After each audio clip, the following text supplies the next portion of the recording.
Well, good morning, everybody. This is Dave Raw, also known as D-Dog for Dynamic Rainmakers.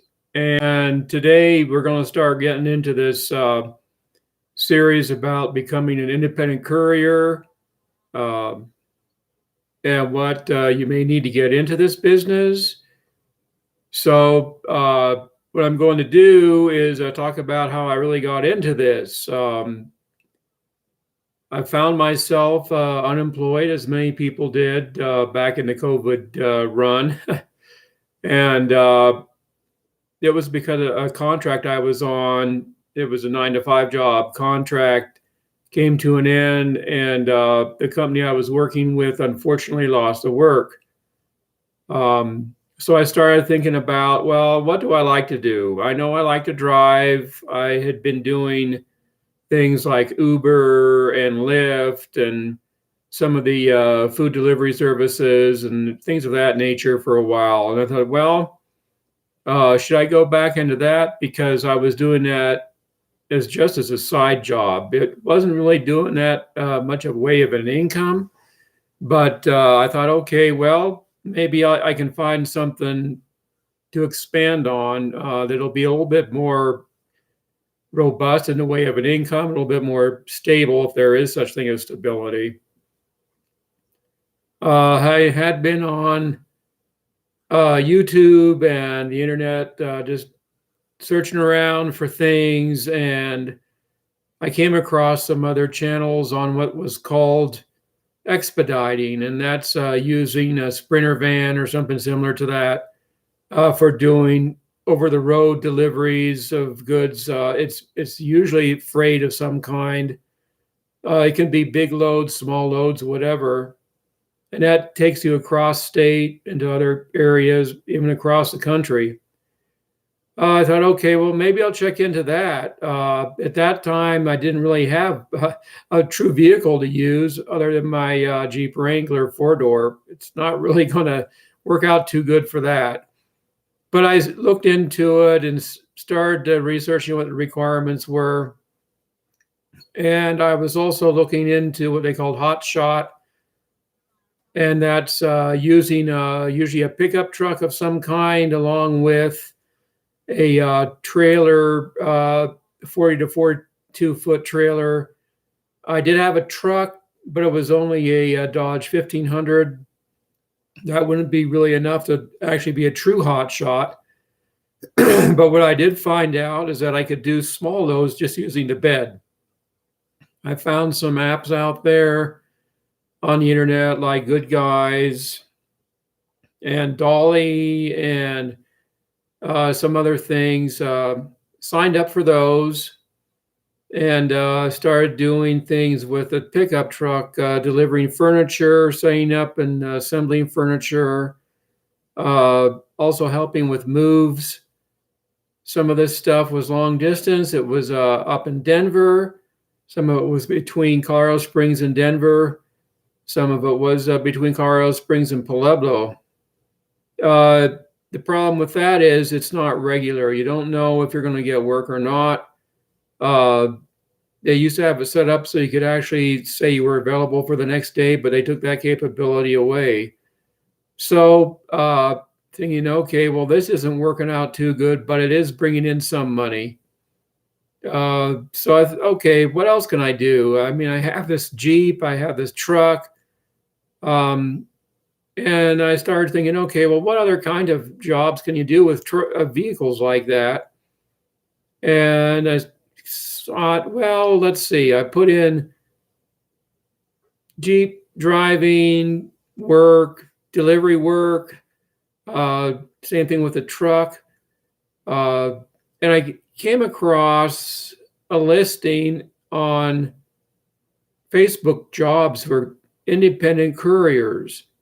It was here in Colorado Springs.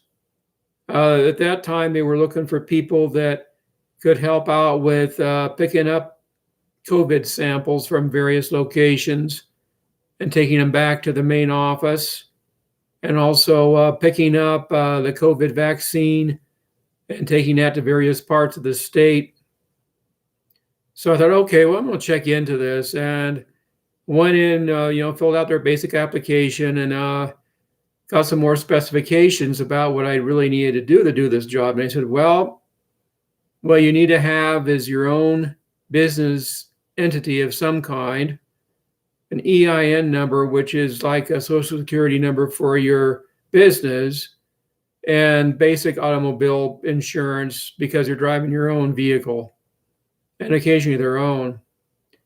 So I got those things rounded up, and they took me on. I started delivering. Actually, I started picking up different things, mainly the COVID samples. And one of the things that they have you do, you have to take classes. They're usually online, and they're to get you what they call certified for carrying infectious or hazardous substances, because they consider those COVID samples infectious. And this group called PACE, you get accredited under them through the Courier group I was with. And I'm now category A, B, and I was 7.0. Now I'm 8.0 security, cleared to haul these things and move these things. They were also starting to need more like light freight things delivered. That started out being things like machine part, excuse me, machine parts, and things of that nature. Occasionally, computer parts like boards and hard drives. And that had me going between Colorado Springs and Denver. I was also doing the COVID vaccine, starting out in Colorado Springs, going up to Denver, is going as far southeast as places like Lamar, and then even places down in the southwest part of Colorado. So they saw I was reliable. That's one of the most critical parts. You're working as a 1099 contractor, being reliable, being honest, being on time, working with the customers, having a good rapport with customers. So they started expanding my duties to even more. I was doing contract work with one of the larger paint companies here in Colorado, moving quantities of paint, up to 500 gallons of paint at a time.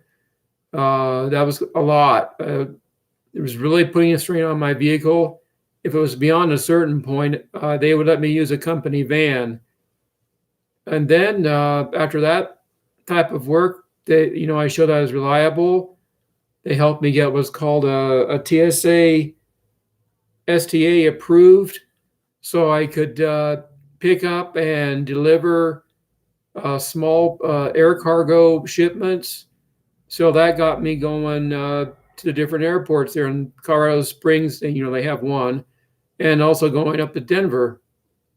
So that gives you clearance to pick up and send, and they call that sending is called tendering items through the air cargo terminals instead of going into the passenger terminals.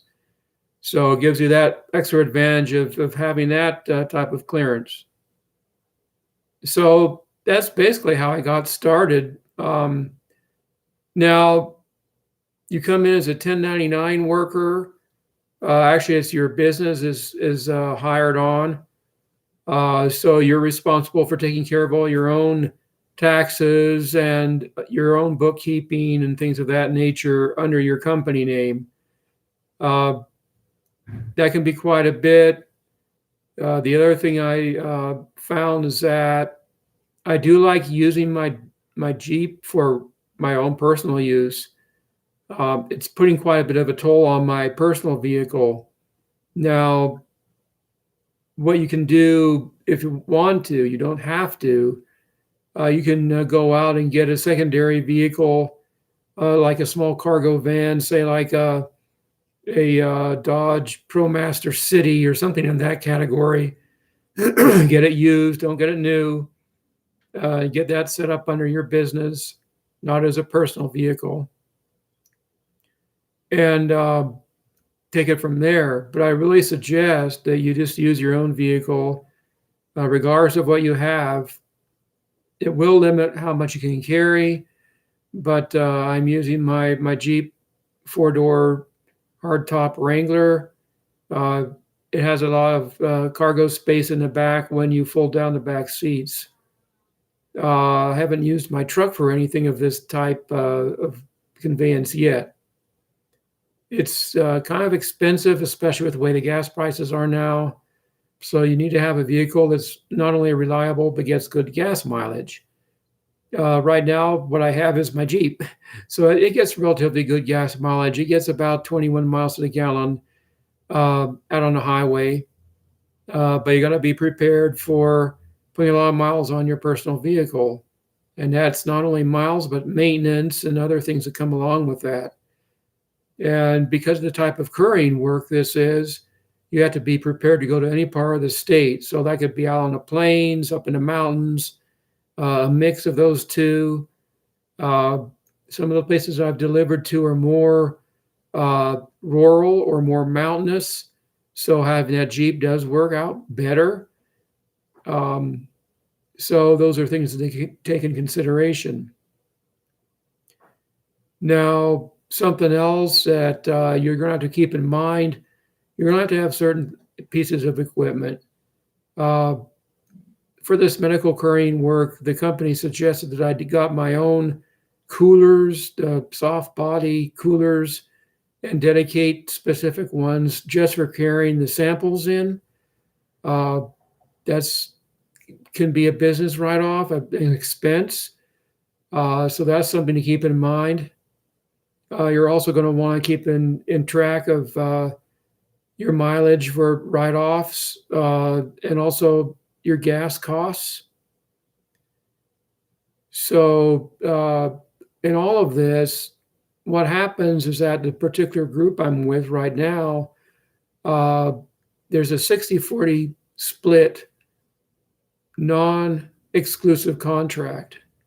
And what that means is I get 60% of the load charge. The company it's actually a 65-35 split. They get 35%, I get 65%, and I have to pay for gas. So that's just part of the way it goes. But make sure you keep track of expenses, everything. Things you buy, like those coolers, any type of special equipment for your vehicle. Say you need to get a new cell phone mount, business cards. You can even keep part of your cell phone costs as a business write-off. There's a lot of other things you can write off as well. I do have a home office. You can write off the home office under your business. So the best thing in that regard is to talk to your tax accountant if you have one, or some type of a person that has a handle on taxes for small businesses. Also keep your books. Right now I'm using an online group, QuickBooks, and I have it set up as a small business QuickBooks, and that helps me keep track of all my expenses. Something else you really should do is have a business account, a checking account. In my case, I'm using an online bank, which ties into QuickBooks. It's integrated, so whenever something happens within that account, it's automatically registered in my QuickBooks. Now, you can do two ways of tracking your mileage. That's either using something like Stride Tax, or you can use a QuickBook app on your phone. Now, I haven't really found a good way of bringing that into my system yet. It's supposed to integrate, but it's not for some reason. So those are some of the basics you need to get a business entity established. In my case, it was an LLC. Once you have that, you get your EIN, and then you can get a business checking account. After that, you want to make sure that your automotive insurance covers the basics that the couriering company requires. Now, because of the couriering business not being something that's completely stable, because you never know when you're going to be available or whatever, you can pursue other non-exclusive contracts. I have done that. I'm working with a group out of Denver. I've only done a couple of runs with them so far, but they seem to be having some issues right now, so I'm not using them too much. But it does allow you to switch off if you need to. Now, something that you can keep off at a side if you want is actually have, if you go out of town or whatever, and you have no way of getting a run coming back, it's a good idea to have something like Uber or another ride service. So if you're coming back to your home base, you can maybe pick up somebody on the way back and use your vehicle for that as well. So you have an additional income. So these are the really basic parts of this. There's not too much to this. It's going out onto things like Facebook Jobs, looking on to a system called cbdriver.com, which is for couriers, and that'll list out places by state. You can also list your own business on there as well as being a provider for couriering services. And you can check on Craigslist. You can check on Indeed, and you can put in searches for like courier drivers, independent courier drivers. If you have a van, you can put in cargo van drivers and just search for your area. So those are the type of things you really need to get going on this.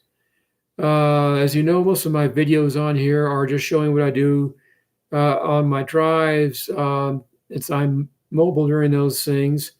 Just talking about what I do in general. Most of my runs have been recently have been long distance runs, primarily because I have a regular job now throughout the day. But that's the good thing about being working as a contractor is you can flex your hours, and you let the different groups know when you're available. It's good if you have a good dispatcher group to work with each company, but you always communicate with them when you're available and not available, so they can help set things up for you. The fact now that I have a regular daytime job, I'm not doing as many runs because there's not as much happening in the evenings, but there'll be things that are more happen on the late evenings on the Fridays and during the weekends that are TSA related. So you're taking cargo to the air terminals to be shipped out on that Monday morning. So that works out good for me so far. If you have questions, please leave them in the comments. There's not really too much more to go over. I'm going to be showing some equipment that I use and talking about how to set up your vehicles for doing couriering work so it's more efficient for you. And also some of the odd things I run across, particularly in the Colorado area, that you wouldn't usually expect, but they will happen, and things of that nature.